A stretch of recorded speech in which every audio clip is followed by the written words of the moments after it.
And it hits me, oh my gosh, this is that triangle. You know, there's explanation for everything that occurred in the Rendlesham Forest incident that doesn't involve aliens at all. It was completely silent.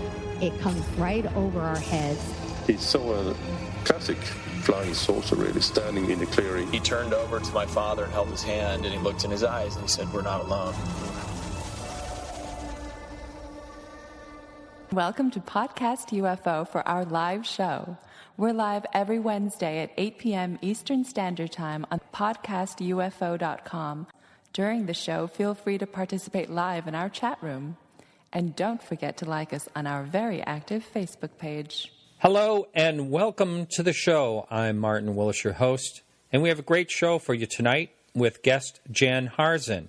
He is the Executive Director of MUFON, and he has a real interesting background, and we'll be talking more about that. But before our guest, I have, of course, Alejandro Rojas coming up with the latest UFO news.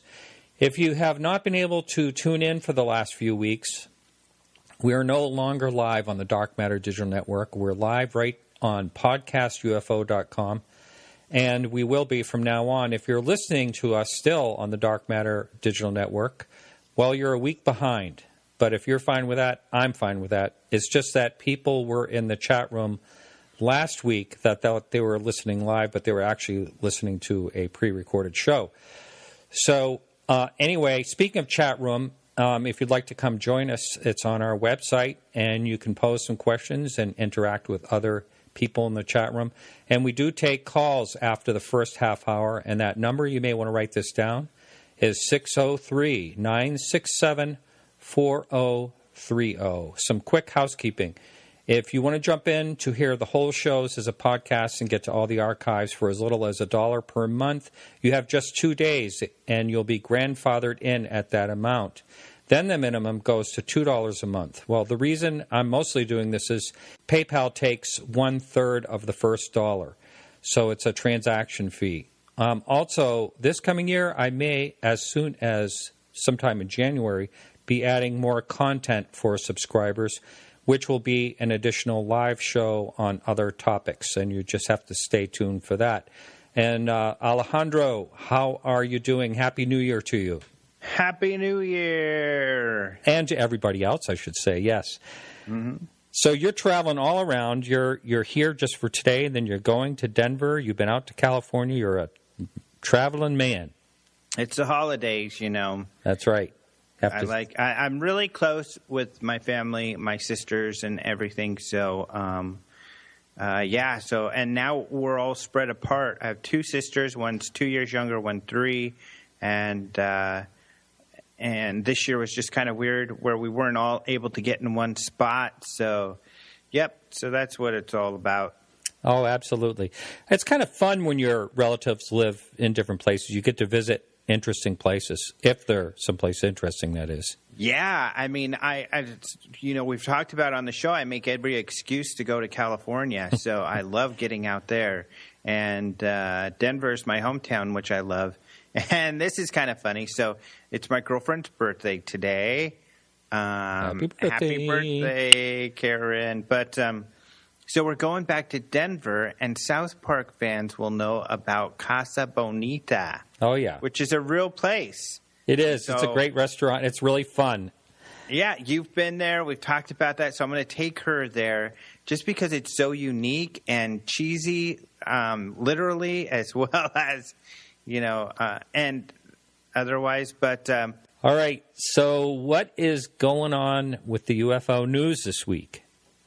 Well, like you said, it's been very busy. So even Roger Marsh, who does a lot of writing for us, is the director of communications for MUFON, has been taking some vacation time. Bless his heart. He's such a busy guy, as people can imagine. I mean, those headquarter people at MUFON. Well, and did you say you're having Jan on today? Yes, Jan's on tonight. Yeah, So Jan heads up the headquarters at MUFON. They're so busy. People don't realize the day-to-day takes up a lot of work just with the website, just like with us, and then all of these things going on. So people expect so much of MUFON, but they're just volunteers, and there's just a handful. And these people like Roger and Jan just keeps so busy. And but he finally has taken some time off. And really, I don't know that he has. In the years that I've known him, he's usually just busy. He even told me, do you want me to write some stories while I'm on vacation? I told him, heck no. Enjoy your vacation. Wow. So we don't have much. We've only got one story here, although I do have a bit of an update on another story that I just haven't gotten to write about, but I do have a reference for people to find more on that. But let's talk about this first one that Roger wrote. This is a video and some photos from Montana, Billings, Montana. This was captured on December 12th at about 9:15 a.m.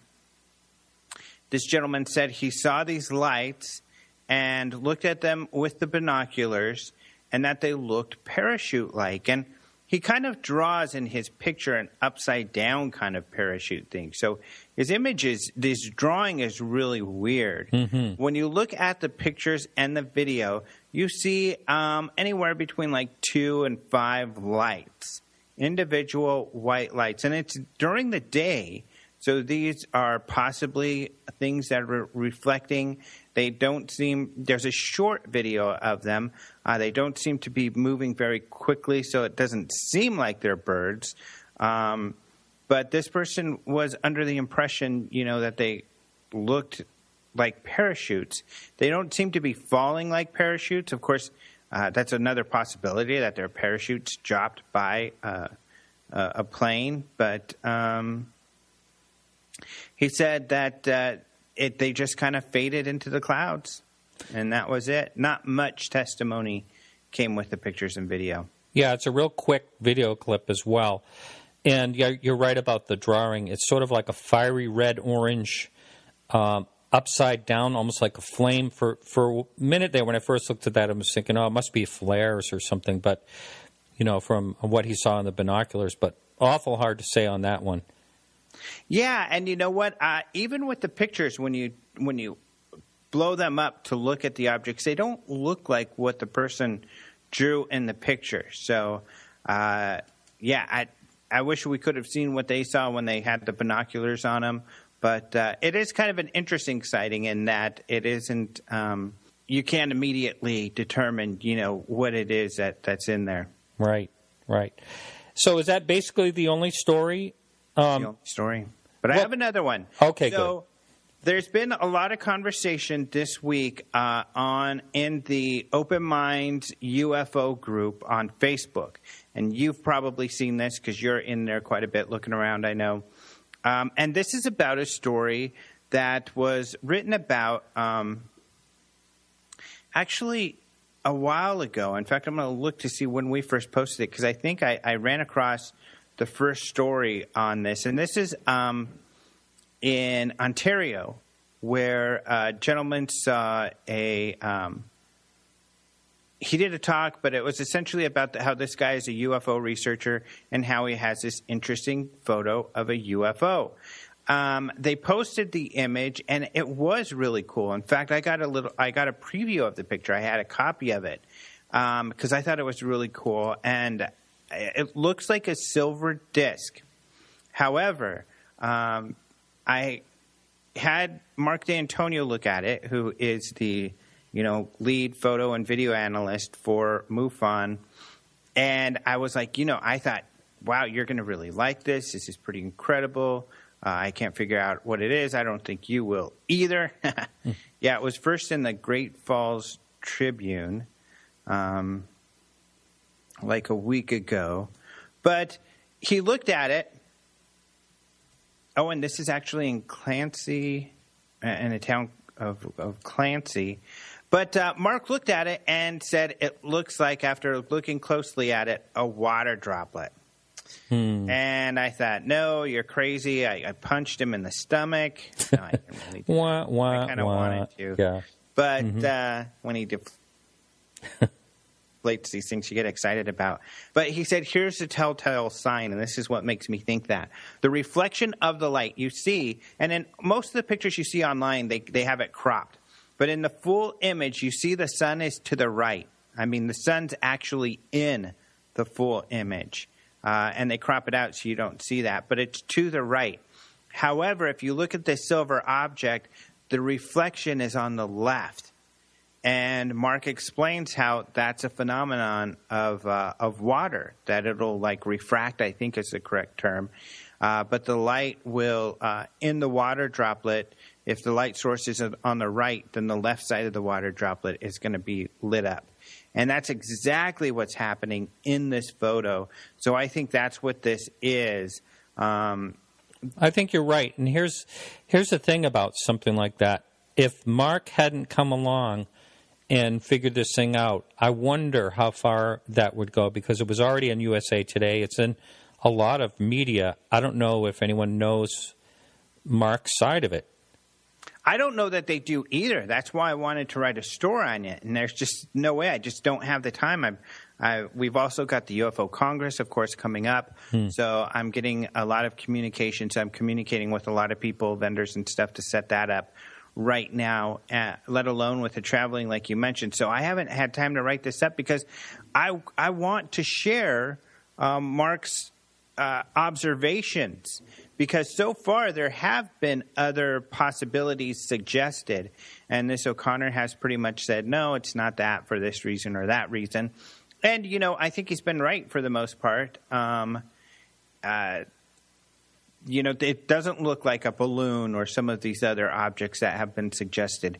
However, I haven't seen him address the water droplet idea, and I think that Mark's really got it here. I think he figured it out. And I'm sorry, that was Montana is where this guy is. And he actually, if I'm not mistaken, I think this is the same guy who kind of just opened up this Dr. Jesse Marcel museum. Mm-hmm. So, because Dr. Jesse Marcel Jr., who was the son of the man who first discovered the Roswell debris, or was the first military man to see it, his son lived in Montana. And so this guy knew him and started up a little museum. Now, I know that Lee Spiegel was talking about writing a story on this. I don't know why he never did, but that probably would have included Mark's observations. But I would imagine he's still planning on it. But I certainly, if I have time, I want to do that next week, is write something up, because I think that, and maybe I'll try to email this guy to get his opinion or his response. But I really think that Mark's figured it out, because there's no good reason why the reflection's on the other side. It really doesn't look like it's a self-illuminated object. It looks like a reflecting silver object because of that reflection, heavy reflection on the left. And knowing the light source is on the right, I really think that Mark's got this one. Yeah, I do too. And yeah, I trust Mark with his, with all the research that he's very careful. He is, and he does this to me all the time when I get excited about an image, and it's my favorite thing to try to stump him. And he hasn't convinced me every time, which we've probably talked about before. Right, yeah. But there are plenty of times where I'm like, there's no way he's going to convince me. And he, demonstrates to me that he's exactly right. And by far, more often than not, that's what happens. Mm-hmm. Mm-hmm. Well, Alejandro, you have some safe travels ahead of you, and have yourself a great New Year. You too. Happy New Year, everyone. Is there like a Happy New Year song? I don't know the All Lang Synes. That's the only one I know of. I think when UFOs are coming here, be sure to wave. Hey, that's kind of cool, huh? That's pretty good. Well, and for just listen to but you better stop Martin now. Willis on the podcast UFO. Oh, right, UFO. Yeah. All right, man. You have a good one. All right, you too. Talk to you later. All right. So hang in, everyone. We'll be right back after this music break with Jan Harzan.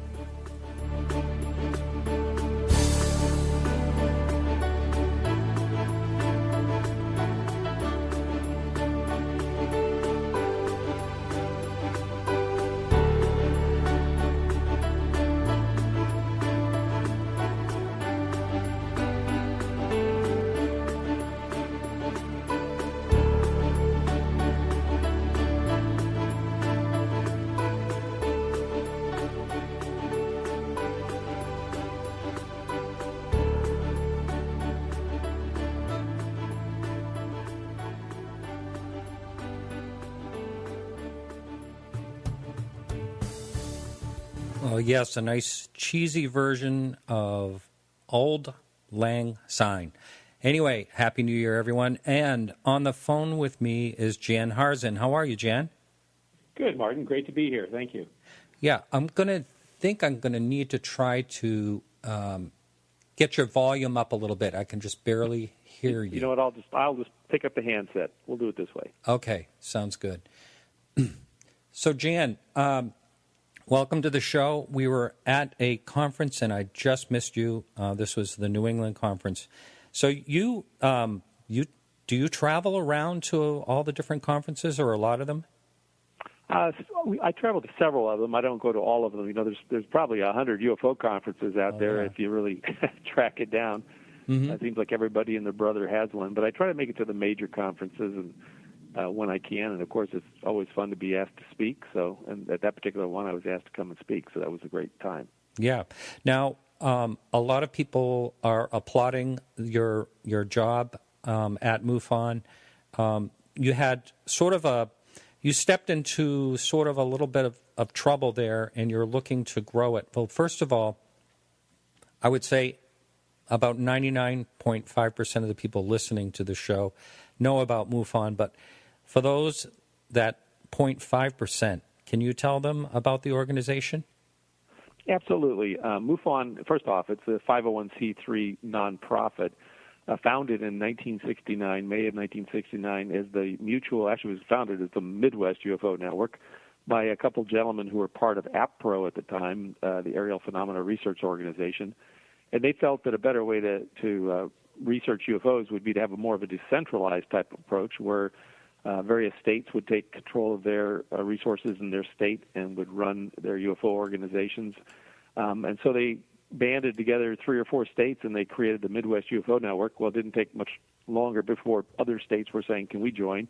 And then other countries were asking if they could join, so it didn't make much sense to continue with Midwest, so they changed it to Mutual, kept the MUFON name, and it became the Mutual UFO Network. So 46 years later, we're still going strong as a nonprofit. We're pretty much entirely a volunteer organization. There's only a couple paid positions and then some contractors, but other than that, it's all based on memberships and people helping out and donating and just volunteering their time. So our mission statement is the scientific study of UFOs for the benefit of humanity, and we named it as such for 2 reasons. One was we wanted to use sighting reports and the data collected to be used by scientists around the world to help try to understand this phenomenon and help solve it. The other is, for the benefit of humanity, is that we do believe that at least some of these craft that are seen around here are of either extraterrestrial or other worldly origins that have advanced technology that, frankly, if we focused on it and put it to use on this planet in peaceful ways, it would actually benefit all of us, all of humanity. So that's why we came up with the scientific study of UFOs for the benefit of humanity. And then we have 3 primary goals as an organization. The first is to investigate UFO sightings, which we get almost 1,000 a month. The second is to promote research on the UFO subject, and we use the word promote because we can't do it all ourselves. We need to get other people interested in doing this, other universities, other corporations, other individuals, and working hard to make sure we have people out there studying this phenomenon and trying to solve it.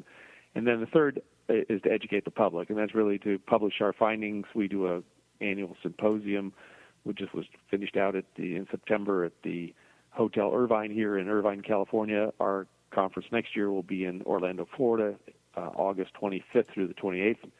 So I invite people to go there. We have a monthly publication called the MUFON Journal and a website that pumps out a lot of information, and we work in concert with Open Minds to do that as well. So it's really a going concern, and when I stepped into it, I just really felt that the big question I kept getting asked for people, because they knew I was involved in this, is, gee, are there any UFO sightings anymore? It was like nobody knew.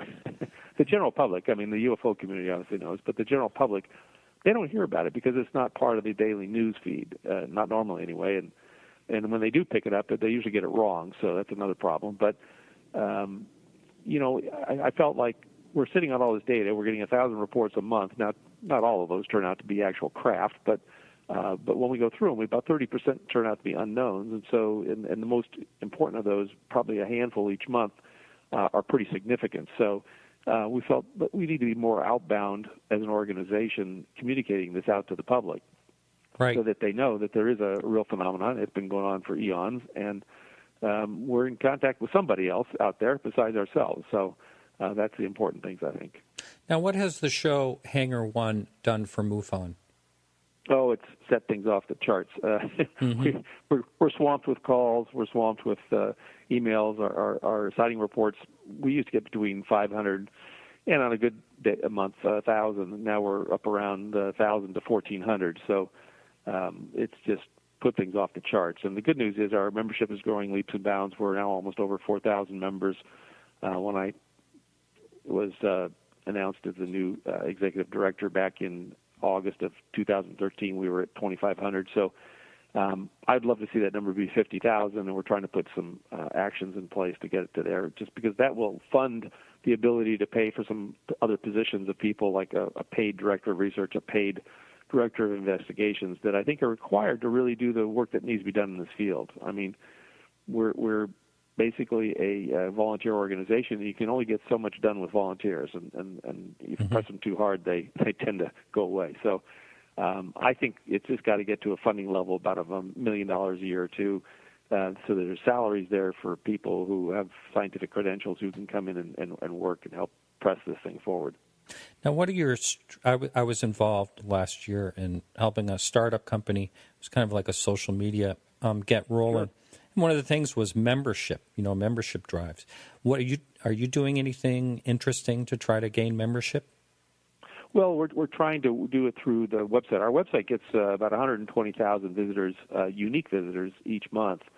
And if we could convert just 1% of those to new members, we'd have a significant growth in our membership. Even 1/10 of 1% would be huge for us. So we're trying to work it through that.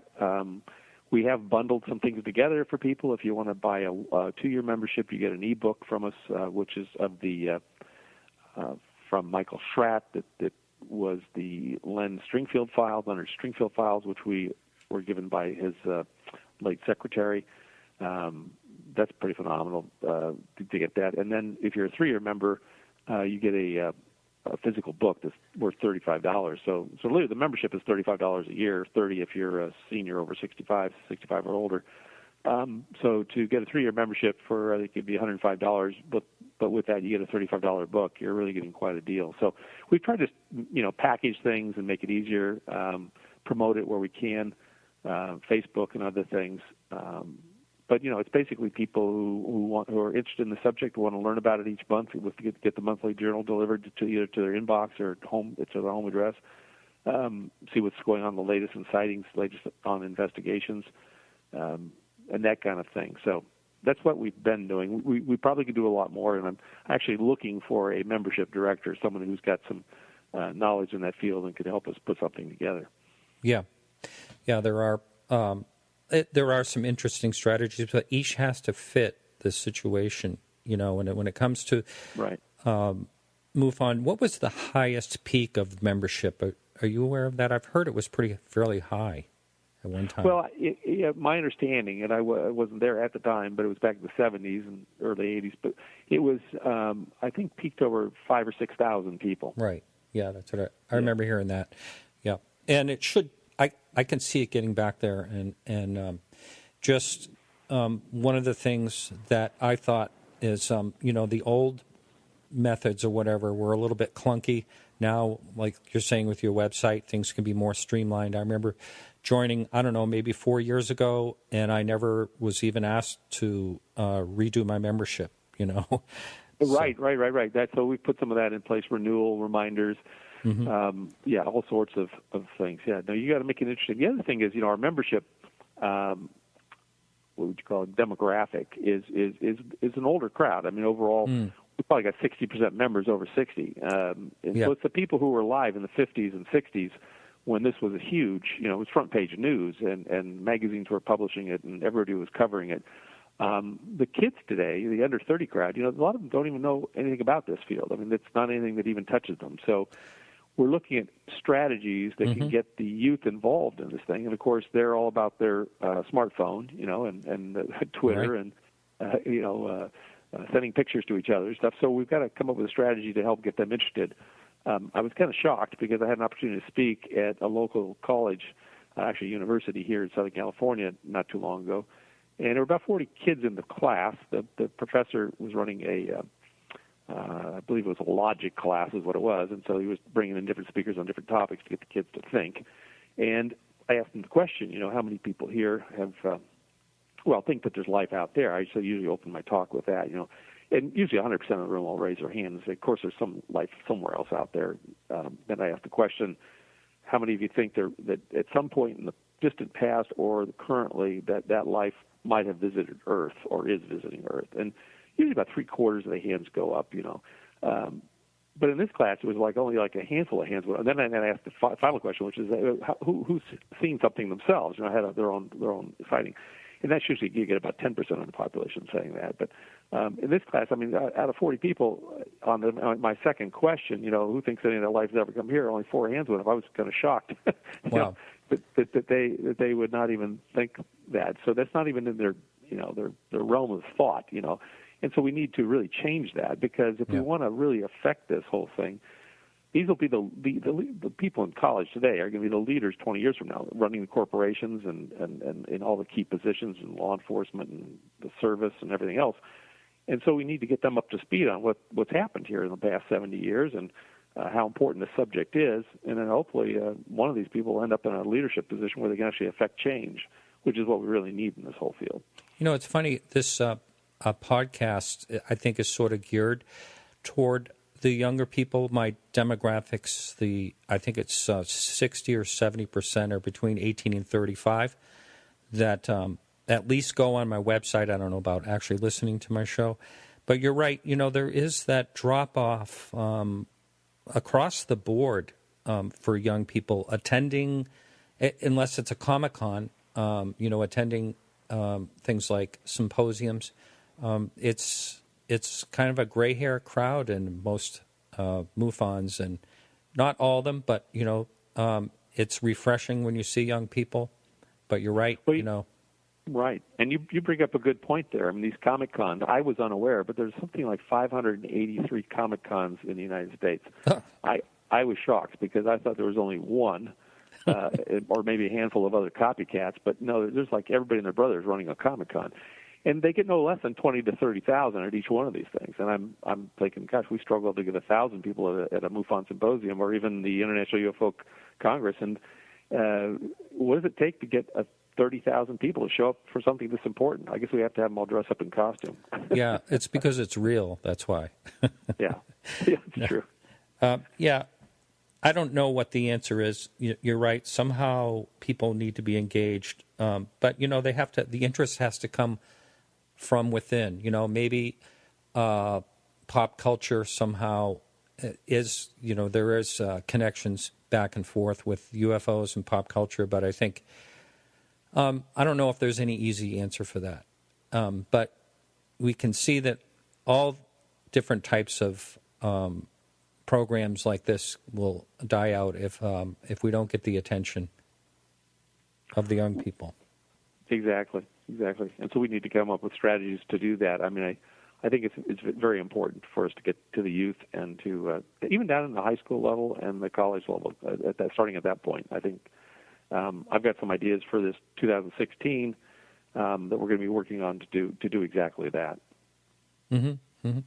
Now, all right, let's just take some scenarios. I want to talk about you and your background in just a bit here, but say someone contacts MUFON. Now, I got to tell you, when I had a sighting back in 2006, I had never even crossed my mind to look online or that there would even be a place to report it. How do people know, besides Hangar 1 and seeing things on TV, how do they know how to get in touch with MUFON to do a reporting? Well, I hope they type in report a UFO, because if they do, we're at the top of the search. That's a very good question. Many times they call the local police department or the local sheriff department. That's what I did. And they report it. So we've reached out to all of the sheriff departments, all the police departments across the United States to give them our number and let them know that we're the place to report things. And so we're getting a lot of referrals from our law enforcement friends. Fire department's another one. I mean, they get a lot of these calls. I don't know why you would call the fire department, but and also airports will get calls. The people call the local airports because they're thinking, well, if it's something flying around the sky, it must have come from that airport down the street. So, which is a good thought, but I mean, the airports don't have time to take UFO reports. So, just getting out and letting those people know that, hey, if you do get a call, you can refer them to our number. Making sure the web searches work so that when people type into their smartphone, report a UFO, they come up with MUFON. And then the TV show has been a huge, huge help in terms of letting people know that there is an organization that does take this seriously and that they can call their reporting and sightings into, and we're not going to laugh at them, right? We're going to take it seriously. We're going to take their report, and we're going to help them to understand what it might be. Now, not in all cases does it turn out to be an extraterrestrial craft. So, but I think just having a place to call, because that's the one thing I get from people when they phone MUFON. They say, I've been holding on to this for 20 years, and there's been nobody I could tell it to because they would think I was crazy. But I want to tell you my story. And they just start off on the story, and some of these things are amazing, what people report. Mm-hmm. Mm-hmm. No, it's kind of funny. After a while of doing this show, some people you feel comfortable with right away out in the public where you can actually talk about UFOs. And I'll be darned if 50% of the time they either saw something or they knew someone that did.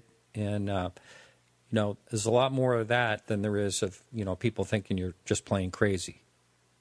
I think today it's becoming, I'm noticing a shift. I really am in the last year or two, a shift where you aren't laughed at when you bring something strange like this up. And maybe it's because of all the UFO shows on TV, including Hangar 1. I'm not sure. But people seem to be much more open to it. In fact, I'm surprised how much NASA is talking about life out in the universe.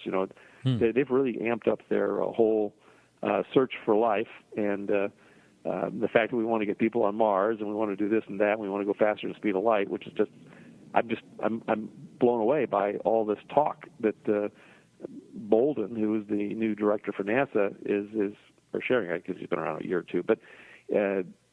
I've just never heard this kind of talk before from NASA. They've always been very tight-lipped, even JPL. But I mean, it's refreshing actually to hear them talking about this stuff. I keep waiting for them to announce, we found a little ship here parked on the moon or something of that nature, right? Yeah, I know. I keep waiting to see if they'll find something up on Mars. Some signs of microbial life or anything. Just to finally just get that over with, because we know it's there. We just want to see proof.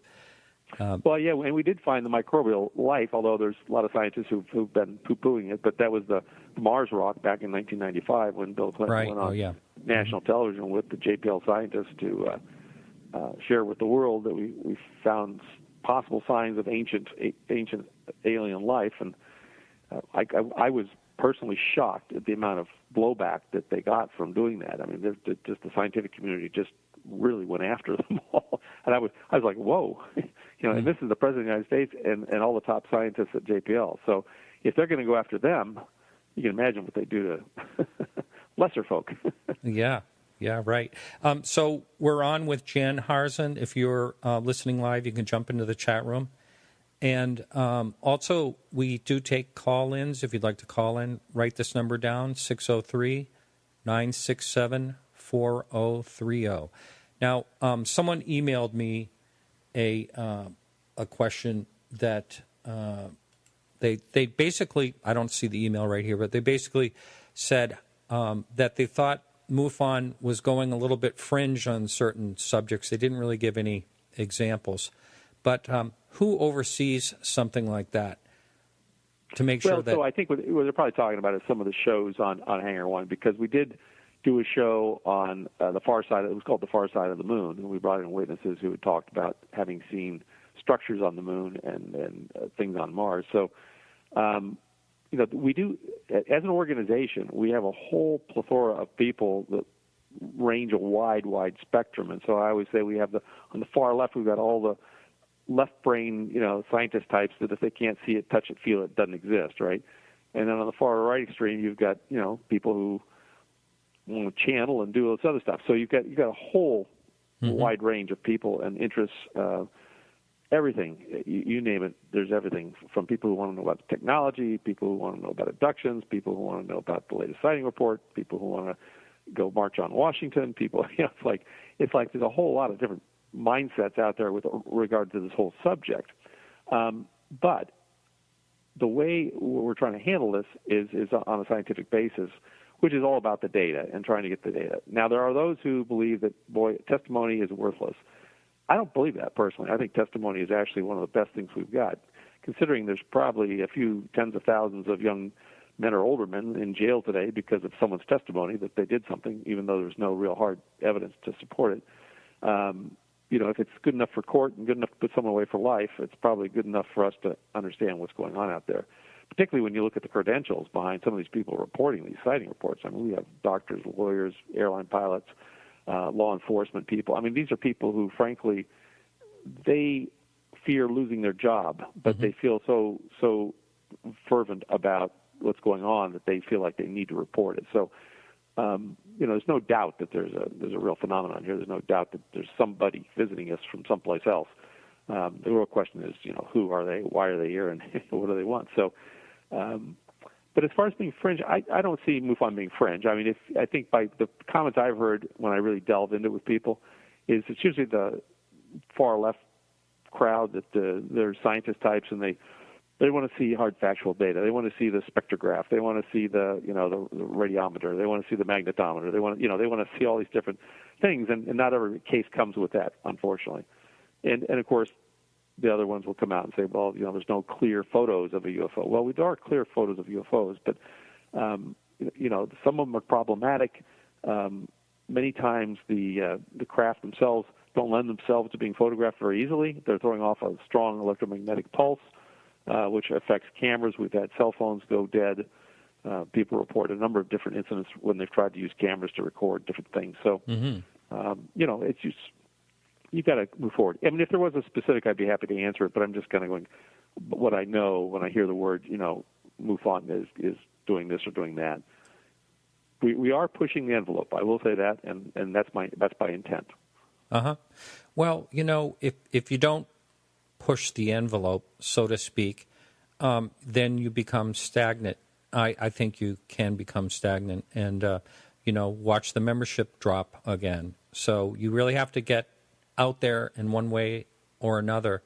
And, just the fact that you want to take a scientific look at things, I think is very important. I like to know more facts than anything else when it comes to any type of sighting or pictures. Or we were talking earlier in the news about this water droplet that looks like a perfect disc, but it's actually most likely a water droplet on a lens. And it's great that Mark D'Antonio, the MUFON analyst, did a great job in pointing that out. I don't think the word's gotten out there though, and it's still getting a lot of publicity. Yeah, we had a similar case about a year and a half ago where there was usually these are cams set up outside to watch someone's property.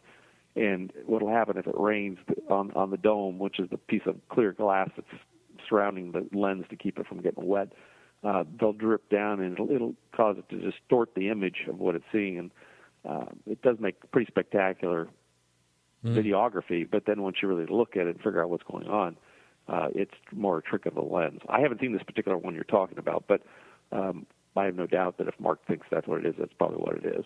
Yeah. I was so glad. We almost lost Mark, last year. I'm sure you're aware of that. Yes. Geez, yes, so glad terrible. he's back, and he's in actually really good shape. So thank goodness. Yes, I agree. I was fearful we wouldn't have him, but no, he's back, gaining strength each and every day. So for those who don't know, he had a valve replacement. I think two valves, I believe, were replaced in his heart. And it was a pretty traumatic surgery and actually didn't go quite as well as they'd hoped. So, but he's recovered phenomenally, so that's awesome. Right. Now, as far as MUFON goes, as far as like the mission statement, you kind of went over that. But right. What are you bringing to the table in your changes as you've come on board? Well, the first thing I did was I grabbed my editor for the journal, Roger Marsh, and I said we need to have a communication strategy. We're getting all these cases in here. We're at the time we were known as the joke of the day was MUFON is a black hole. Everything goes in, nothing comes out. So I said I don't want to focus on IFOs because I know we have lots of IFOs, and that was something I really felt didn't need to be identified objects. Mm-hmm. Identified flying object, correct. I mean, and there are. I mean, there are lots of things that are reported to us daily.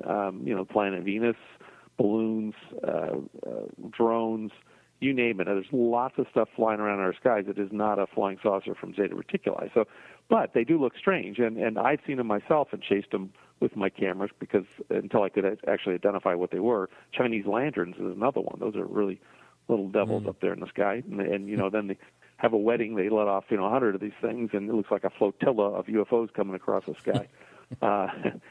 But really, it was communications, and the fact is we need to pick our best cases. We need to be communicating those out. And so on our website, if you go to MUFON.com, on the right-hand side is the UFO traffic report. It might be below the fold, but it just scrolls through, and Roger tries to put at least one or two stories a day up that come right out of CMS. So he's going through CMS, our case management system, which we get 1,000 reports a month in, and he goes through it every day and pulls out the best 2 or 3 reports, and he writes up a little report and puts it on the traffic report so you can actually see it. Now, you can actually go do your own pull on what's coming in by either going to the live event map and clicking on that, which takes you to UFO Stalker, which is completely fueled by MUFON, or you can go to Track UFOs and search the database and just put in the last 24 hours for your state or for your location, and it'll tell you what's been reported to us. So we're just trying to make it easier for people to see what's happening around them.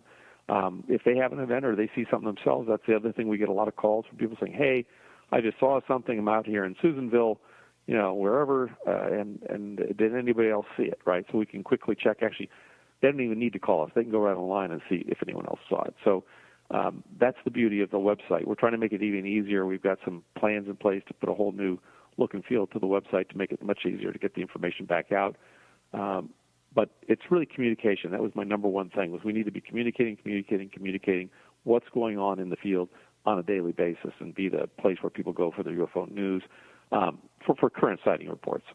So Roger has been doing a great job doing that. The show came along, which helped to give us a big boost as well.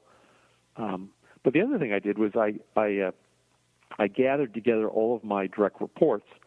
My director of investigations, Steve Hudgens, my director of research, Robert Powell, director of communications, Roger Marsh, and Dave McDonald, who's the former executive director, has been helping me out as a business development director for international, because there's so much going on internationally now that's just incredible. We're actually in over 41 countries in the world in a big way. So that's a lot of territory to cover. And then in the United States, we're in all 50 states. So it's just a lot of action happening, a lot of people needing a lot of attention, and just trying to make sure we're able to service those folks as best we can. And then the other thing was from a experiencer standpoint, and we used to have an abduction research team. We changed the name to Experiencer Research Team. It's run by Kathleen Marden, who is the niece of Betty from Betty and Barney Hill. If those remember the abduction case of Betty and Barney Hill back in 1961, I believe. She's the niece. The family has had nothing but experiences their entire lives, many of them, and she just does an outstanding job helping us build a team of people who can help experiencers figure out what's going on with themselves and get the help they need, whatever that might be, whether it's just someone to talk to, whether it's they want to report their experience and have it be part of the public record, whether it's they want to join an experiencer group where they can have closed meetings with other experiencers like themselves and help share their experiences. I mean, a lot of these people can't talk to their family about it because it's just too far out there for them. So they need support, and that's another big thing we've been doing. Wow. Now, a question came up on the message board, and I had just written it down too. Is there any cooperation at all with Peter Davenport? Oh, absolutely, yeah. Peter actually used to write a column for the MUFON Journal, and I love Peter. I've known him a long time. he does a great job with the National UFO Reporting Center. I'd love to see the two feed into one database. We talked about it at some point in the past, but it never happened. But no, Peter has the phone number and names of all of our state directors, and oftentimes when he gets a case that he thinks is real, he will call up directly himself to that state director, MUFON state director, and say, hey, I've got a hot case here. Typically, I'd say 75% of the time we have it in our database as well, but sometimes he'll get something we don't have, or we'll get something he doesn't have. So we definitely do try to share with each other. And Peter, I just think the world of it. He's been doing this for years now. It's a passion of his, and absolutely. Not only Peter, but also the NARCAP, the National Aircraft Reporting Agency. So we're trying to work with, and we're also working with agencies in Europe, which some of them are associated with the government, so they probably don't want me to mention their name. But yeah, much more. There's much more collaboration going on today than there ever has been, which is just terrific. I think that makes total sense, and I would love to see the databases commingle together, because I think most reporting centers have kind of the same philosophy where they're not going to share. They're not going to share the information of the witness or anything like that, as far as I know, right? Well, we don't know. I can't speak for any other database. But, the funny thing is I went out and looked at some of the other databases that are out there collecting information, and the interesting thing I found out about them, this is not the case with the National UFO Reporting Center in Peter Davenport, but it is if you go try to find out who owns those websites, there's no ownership listed, which I find very strange. To me, I wouldn't want to report my story to a website that I didn't know who owned the website. Hang on just one moment, please. We have a call coming in. Hang on. Hello, caller. Hello. Hi, is this Ray? It is Ray. Hey, Ray, how are you? You're on with Jan Harzan. Hi, Ray. Oh, good. Good. Hi, Jan. Hey, I just thought I should call in there. I just wanted to tell Jan about something that he might want to know about and probably should know about. But it's ancient history as far as MUFON's concerned. But Jan, let me say, when I tell this, if I may tell it, I don't want you to feel that this is taken as any reflection on MUFON or you personally today or anything, because it's something that's back 28 years ago. And may I share that with you? Oh, absolutely. Thanks, Ray. Okay. This is what it is. Now, I happened into this, and it's absolutely something that I know is a fact because I was there. I had moved to Maryland in 1986, and in early 1987, I had been attending the meetings of the Fund for UFO Research in D.C., and I was attending the one that occurred just immediately before the 1987 Mutual UFO Fund for UFO Research joint presented conference. They were both involved at American University. And I was at the meeting, and present at the meeting was, of course, the person that handled the money, the Richard Dick Hall, and there was Bruce McAfee, who we all know, there at the meeting. There was also two members of the board. He was the head of the National Aquarium in D.C., and the other lady I have in mind was his wife. Well, they got to talking about the tremendously complex logistics of putting this thing together, and there were numerous people were being flown in from several different countries, and of course, and Bill Moore was brought in as well as Whitley Strieber. And what happened next was beyond my imagination. I'll backtrack a little bit.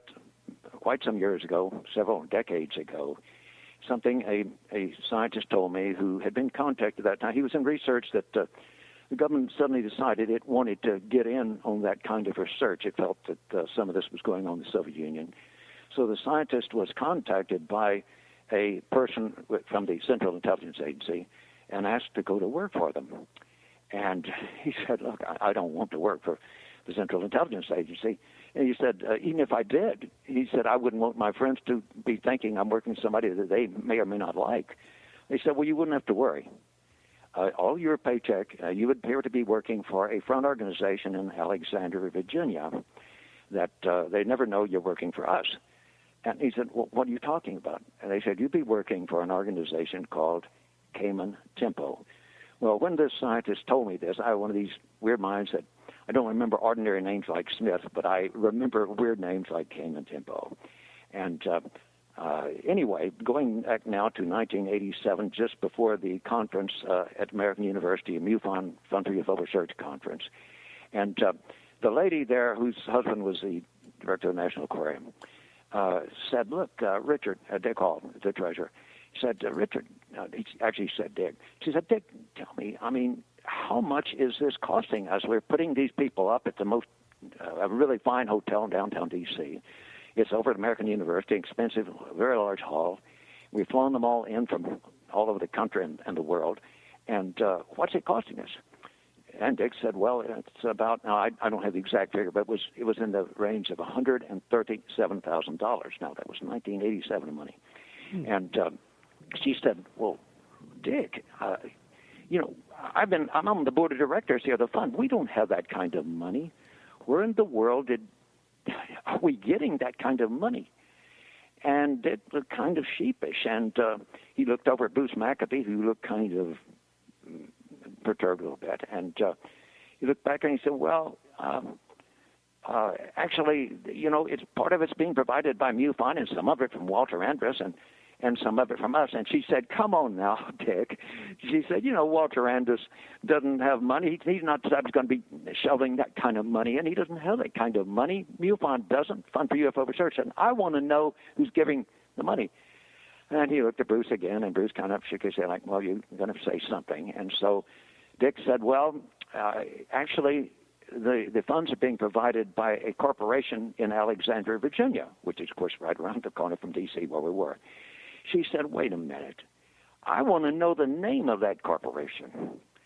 And Dick looked back at Bruce McAfee, and Bruce looked a little hesitant. And then he finally, oh, well, yeah, okay. And so Dick said, well, okay, you have to have the name of the corporation in Alexandria is Cayman Tempo. Well, you can imagine how bells rang in my head when I heard that, because that organization was definitely a front organization. Now, if anybody wants to know, I can tell you the name, the phone number they had, and the street address and everything. Subsequently, they have altered their name just slightly, something like, I think, Cayman Scientific Associates or something like this. It's probably the same organization. Anyway, it was clearly a front organization for the Central Intelligence Agency, and they were financing to the tune of over $100,000 these speakers, and the focus of that conference, the big focus was Bill Moore discussing MJ-12 and Whitley Strieber. Now, I'll leave it to you to think about why they would want to promote that, but I'll tell you just briefly, and I'll drop this, my thoughts on it. If you want people to think, well, ultimately, if we're going to get the truth, if MJ-12 is true, these are the people we have to go to. So, in other words, we have to ask someone that's lied to us since 1940s about this subject to get the truth, because these documents indicate that they have the truth. But MJ-12 was suggesting that. I don't buy into the MJ-12 documents. But anyway, that was being promoted by Bill Moore. Now, the idea of Whitley Strieber was, of course, abductions, and he's talking about aliens walking through his walls and appearing in his private residence and things like this. That could frighten a lot of people away from this, but it might also attract a lot of subjectives into it that really could end up fantasizing things. Not that abductions don't occur, I believe they do, but it could cause a lot of fear by some people and a lot of subjectivity and bad publicity for organizations promoting some of this research, justifiably or not. Anyway, think about it. I just wanted you to think about that, Jan, that sometimes when opportunities come along and are to finance things, we might ought to ask ourselves, where's the motivation? Why is it there? And I just want to leave it at that.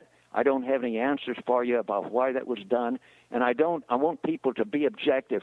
And please don't take this in a conspiratorial way to say that Jan or MUFON is involved with this.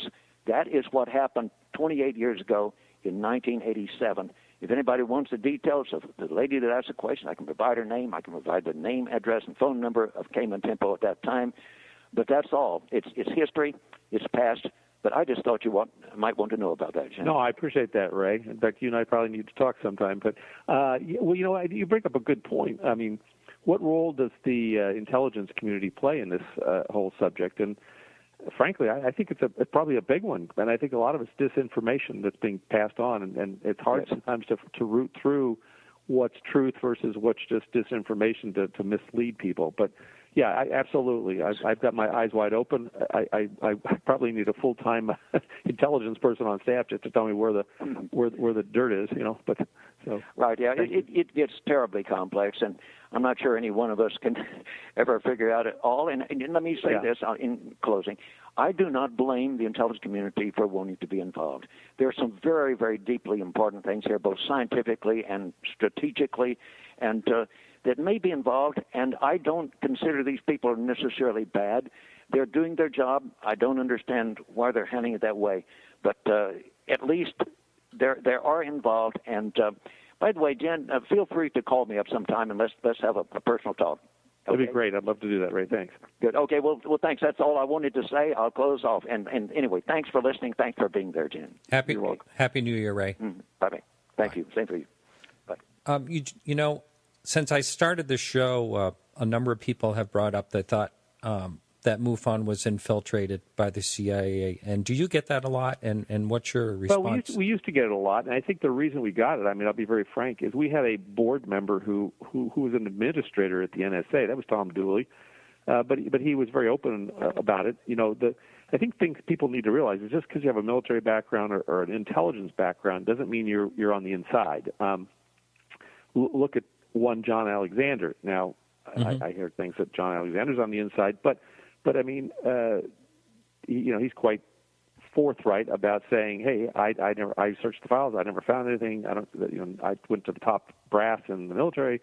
They didn't know anything." If that's really true, and I'll take them at face value, then my answer would be, well, that may be true, John, but that doesn't mean that they didn't know something. That just means that you didn't have the right to know. You didn't have the authority to know. You didn't have the classification to know. So this thing is so highly classified that, it's being worked way above the pay grade of most Americans, including probably the President of the United States, which just is frightful to me to think, here we elect an official to run our country and he or she cannot even know what this stuff is about. So there's something definitely going on. The other thing I often think about is, let's say that you or I knew the full facts behind this thing, and now we've been totally briefed on the subject. There may be something there that, frankly, that they're trying to protect us from in trying to hide all this. I'm not an advocate for hiding it. I believe, let the truth, fall where the chips may. But, you have to really think that they believe they are doing the right thing by doing whatever they're doing, as bad as we view it to be. So I give them the benefit of the doubt. They're doing their job. What we try to do, frankly, at MUFON is try to cut through all the BS. Report the sightings as we see them, investigate them, and try to put them in the various buckets, whether they're true unknown or whether they're an IFO or whether they're a hoax or whatever they are, and then let researchers kind of delve through that and try to figure more out from it. I mean, there's a lot to be learned from what these objects do in the kind of maneuvers they take and how they get from here to there, and just huge, huge breakthroughs for our whole planet if we can just understand this stuff. Yeah, okay. Now, in hour two, we're going to take just a quick little music break. That's going to be less than a minute or so. But in hour two, I'd like to talk to you about your background. And I also want to hear a follow-through and what happens when someone reports a sighting. Where does it go? How is it decided where it goes and all that stuff? So absolutely. I'll take you through it all. All right. So hang in, everyone. We'll be right back right after this quick little music break. Well, that's it for this part of the show. Thank you for listening. If you'd like to support the show, it's going up to $2 per month or more, and you can support the show right on podcastufo.com. Remember, you can listen to the whole show for free on podcastufo.com every Wednesdays at 8 p.m. to 10 p.m. Eastern Standard Time. That's New York City time. I want to thank a few people. First of all, our guest, Jan Harzan, and he gets into some real interesting things. Another caller calls in talking about the MUFON databases and some issues with that. It's a real interesting part in show 2 on this one. So check it out. Hopefully you will. And thank a few people as well as Jan, Carrie Lloyd Whitehouse, for all of our music, except for the New Year's Eve music I just played earlier. Also, Peggy Shunning for managing the Facebook page. Remember to like us on Facebook for all the latest UFO news. And that's it. We'll be back next week. Thanks again, and Happy New Year to every one of you out there. Keep your eyes to the sky.